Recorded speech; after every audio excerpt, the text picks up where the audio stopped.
Hello, lovelies. This is 5-Minute Manifesting, and I'm your host, Lovey Brown. I'm a manifesting coach. Thank you so much for joining me today. Today, I want to talk to you about finding something that is lost using the law of attraction or the lost and found. Have you ever lost an item or an object that was very important to you? You longed to find it, but you just didn't know where to look. Or you went from room to room looking and looking with no luck finding it? Or maybe you've had the experience where you looked for what you couldn't find only to find it in the exact same place later? Well, this was because of your vibration. You are vibrating on the thing is lost level of vibration. So when you're vibrating at that level, you can't see it, even when you look at exactly where it is. So I misplace a lot of things. So I've had lots and lots of practice using the law of attraction to find things. And it always works.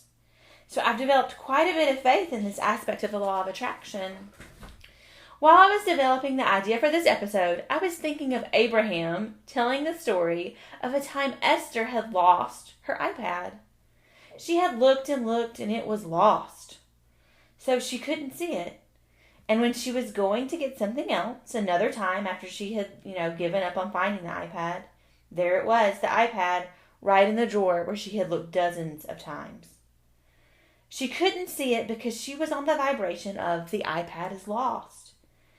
As I was thinking about this story and preparing for this episode last night, I thought about Abraham telling that story of Esther losing her iPad, and I had a brief thought about losing my iPad. So you know where this is going, right? Yeah. And 2 hours later, I couldn't find my iPad. I couldn't find it anywhere. I had manifested losing my own iPad from just thinking about the story of Esther losing her iPad. Wow. So this really works. Your thoughts do create. So I had the opportunity, though, to manifest finding my iPad. So what I did, so at first I didn't think about manifesting it, right? Even though that's the reason I had the thought in the first place, was to prepare for this episode, I didn't think about that. So at first I just looked for it. I went round and round, turning over piles of things, looking where I thought it was, and I couldn't find it. It was lost. Then I stopped myself. Remember, I was preparing for this podcast. So I stopped. I sat down. I took a deep breath. And I created a scene in my mind. In my imagination, I picked up my iPad. I felt the smooth glass of the screen. I admired the pink cover that I have on it. I imagined myself typing in my passcode. And then I imagined myself tapping my finger on the icon for the Twitter app. All of this was very brief. And then I opened my eyes and I let it go. I stopped thinking about it. I got some water. I gave some scratches to my dog. I petted my dog. And then within 15 or 20 minutes, I looked over and I saw my pink iPad cover peeking out from underneath a book I was reading earlier that day, yesterday. It had worked. It always works. Give it a try. So, just a little caveat for this. I know a lot of people are here because they're manifesting a specific person.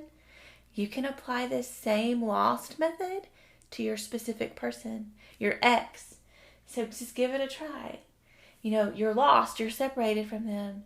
Now, imagine a scene where you're not separated from them, you're together, and then let it go, and then participate in your life as it is now. So I want you to know that I'm here for you.